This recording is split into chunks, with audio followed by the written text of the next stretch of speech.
Բարի եւ օրհնյալ առավոտ սիրելի հարազատներս։ Հիսուս Քրիստոսի անունն եմ կանչում յուրաքանչյուրիս վրա։ Հիսուս Քրիստոսի անունն եմ կանչում յուրաքանչյուր հիվանդության վրա։ Հիսուս Քրիստոսի անունն եմ կանչում ամեն կարգի կախվածության վրա, որ գործում է մեր մեջ։ Ալկոհոլից կախվածություն, շատակերությունից, թմրանյութերից, դեղերից,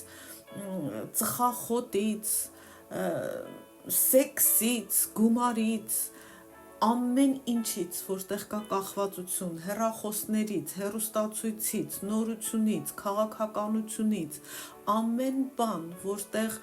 եկել մտել է մեր կյանք գրավելով Աստծո տեղը, մեր ուշադրությունը, մեր ժամանակը, մեր ուրախությունը, թող այդ կախվածությունները պարտվեն,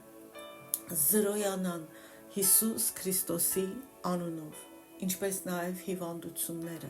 ամեն չար միտք, ամեն վախեցնող, ստրկացնող միտք, ամեն միտք, որ հակառակվում է Քրիստոսին, Աստծո գիտությանը ու թույլ չի տալիս, որ մենք Աստծուն մոտենանք, Հիսուսի անունով պարտություն եմ հռչակում նրանց վրա եւ ասում եմ բաց թողեք այս ժողովրդին, նրանք Տիրոջն են պատկանում, Հիսուսի անունով թող լինի այս ամենը, ամեն։ Իսկ հիմա եկեք վերադառնանք Ելք գրքին 8-րդ գլուխ եւ շարունակենք այսօրվա հատվածը կարդալ եւ մեկնաբանել։ Տերն ասաց Մովսեսին. ասա Ահարոնին, գավազանդ մեկնիր եւ հարվածիր գետնի հողին, որպեսի ոչիլ լինի Եգիպտոսի ամբողջ երկրի վրա։ Այդպես էլ արեցին։ Ահարոնն իր ձեռքը մեկնեց իր գավազանով եւ հարվածեց գետնի հողին, ու ոչիլ եղավ մարդկանց եւ անասունների վրա։ Եգիպտոսի ամբողջ երկրի վրա գետնի հողը ոչիլ դարձավ։ Մոգերն էլ իրենց կախարդություններով փորձեցին նույնն անել, որպեսի ոչիլներ հանեն, բայց չկարողացան, եւ այսպես մարդկանց եւ անասունների վրա ոչիլ եղավ։ Մոգերն ասացին Փարավոնին. Աստծու մատն է, բայց Փարավոնի սիրտը կարծրացավ, եւ նա չլսեց նրանց, ինչպես որ ասել էր Տերը։ Եթե հիշում եք նախկին դասերը լսեք, առաջին երկու նշանների ժամանակ Աստված նախազգուշացրեց Փարավոնին։ Աստված նախազգուշացրեց Փարավոնին ջրերը արյուն դարձնելուց առաջ եւ Աստված նաեւ զգուշացրեց Փարավոնին գորտերի պատուհասից առաջ։ Իսկ հիմա, քանի որ Փարավոնը իր խոստումը տվել ու չէր պահել, ինքն իր խոստումը դրժել էր, Աստված Մովսեսին ասում է սկսի երրորդ պատուհասը եւ սա արվում է առանց նախազգուշացման։ Տերն ասաց Մովսեսին. ասա Ահարոնին, գավազանդ մեկնիր եւ հարվածիր գետնի հողին, որպեսի ոչիլ լինի Եգիպտոսի ամբողջ երկրի վրա։ Այս պատուհասը եկավ անսպասելի կերպով։ Այս անգամ Աստված Փարավոնին չցուցաբերեց նախազգուշացման եւ զղջման հրավերի ողորմածությունը։ Մենք երբեք չպետք է մտածենք, որ Աստված անարդար է, երբ Աստված ողորմություն չի ցուցաբերում։ Մենք միշտ պետք է հիշենք այն բոլոր ժամանակները, որ Աստված ողորմած է եղել, համբերատար է եղել, տվել ամեն շանս ու հնարավորություն, իսկ մենք բանի տեղ չենք դրել։ Այդպես էլ արեցին։ Ահարոնը իր ձեռքը մեկնեց իր գավազանով եւ հարվածեց գետնի հողին եւ ոչիլ եղավ մարդկանց եւ անասունների վրա։ Այս պատուհասը ուղղված էր եգիպտական կռապաշտության սրտին, հատկապես կուռքերի պաշտամունքի քահանաներին, որտեղ նրանք չափազանց զգույշ էին հիգիենայի եւ ծիսական մաքրագործման հարցում, եւ ոչիլներով պատված լինելը նրանց անկարող էր դարձնում երկրպագելու իրենց այսպես կոչված չաստվածներին։ Եվ հիշում եք, առաջին պատուհասի ժամանակ էլ երբ ջրերը արյուն դարձան, Աստծո պատերազմը այդ չաստվածների, ոգիների դեմ էր, որովհետև նրանք նեղոսը եւ ջրերը աստվածացնում էին, հա, ունեին ջրային աստվածներ, դրա դեմ էր։ Գորտերը նա էր, որ իրենք ունեին գորտանման այդ աստվածուհուն հեքեթը, եւ տեսնում ենք, որ այս ամբողջ պատուհասները ուղված է ցույց տալու եգիպտացիներին ու փարավոնին իրենց այս չաստվածների անզոր վիճակը եւ ետ բերելու այս մարդկանց այդ կործանարար կռապաշտությունից, որտեղ ամեն կուրքի հետևում դիվային ուժերն են գործում։ Եվ հիմա էլ այս ոչիլները այդ քահանաներին թույլ չէին տալիս իրենց այդ մուխտար վիճակով ծիսակատարություններ կատարել ու պաշտել իրենց չաստվածներին։ Բոլոր կենդանիները նույնպես ծածկված էին ոչիլներով եւ անգամ չաստվածներին ոչիլներով պատված կենդանիների զոհաբերություն չէր անի եւ դա ընդունելի չէր։ Ուստի դադարեցվեց նաև զոհաբերությունների համակարգը եւ տեսնում ենք Աստծո պատերազմը կուռքերի դեմ։ Եգիպտոսի ամբողջ երկրի վրա գետնի հողը ոչիլ դարձավ։ Անկամ հողն էր ոչլոտել։ Ուղակի պատկերացնում ես ու սարսափում ես, թե ինչ դաժան դատաստան էր իրենց ըմբոստության եւ հակառակության պատճառով։ Եվ սա կարևոր է, որ հասկանանք այս ամենը մարդու ընտրությամբ էր, ըմբոստության ու հակառակության արդյունք էր։ Մենք հաճախ Աստծուն ենք մեղադրում, հա, վայ Աստված, այսքան դաժան էր, այսքան բան արեց, բայց մենք հաշվի չենք առնում, թե քանի անգամ Աստված կուշացրեց, քանի անգամ Աստված տվեց հնարավորություն ետ դառնալու, ճիշտ ընտրություն կատարելու, այդ հողը, հա, փեշիցը թափ տալու։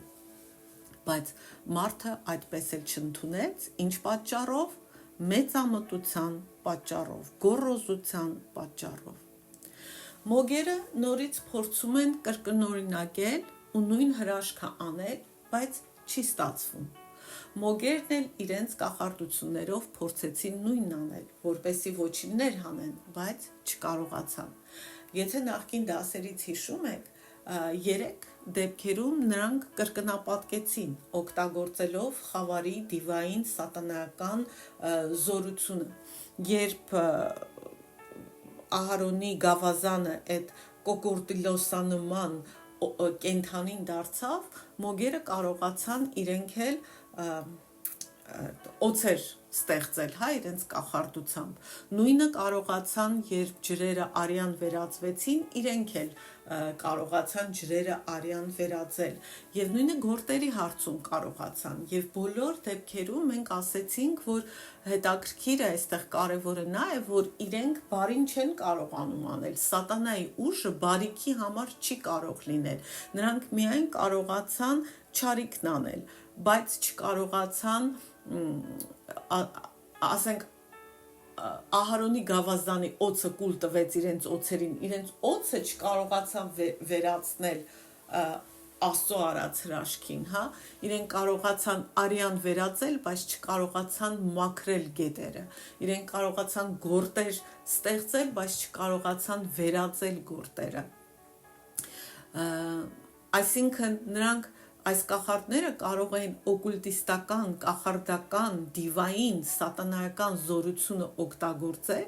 եւ դա մենք պարզ տեսանք եւ նրանք կարողացան իրենք էլ իրենց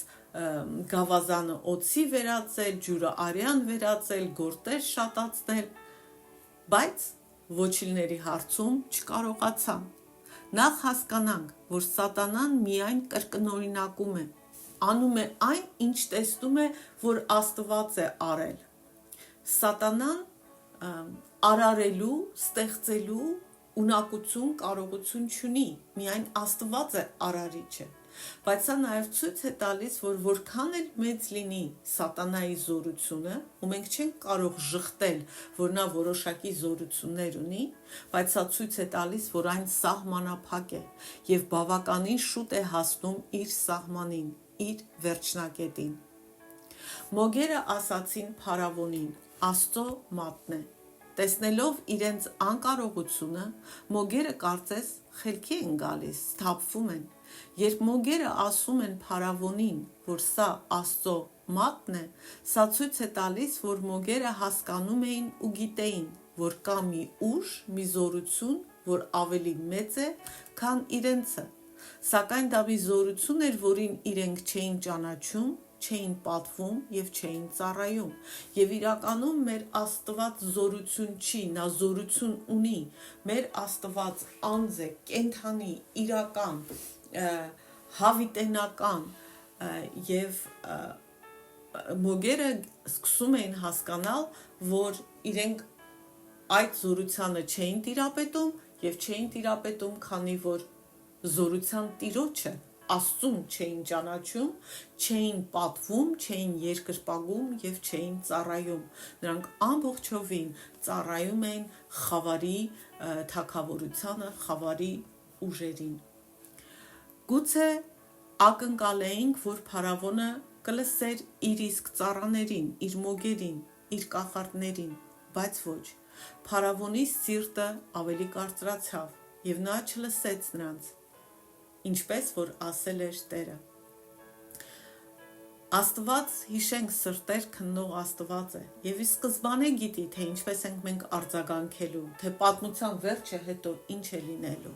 Աստված ասել էր արդեն Մովսեսին, որ փարավոնը չէր թույլ տալու, որ նրա սիրտը կարծր էր լինելու, ու մենք հասկանում ենք, որ ամեն անգամ, երբ մենք մերժում ենք Աստծուն, երբ մենք Աստծո տված շանսից հրաժարվում ենք, մենք կարծրացնում ենք մեր սիրտը, և դրանից հետո ավելի է կարծրանում, ավելի ու ավելի։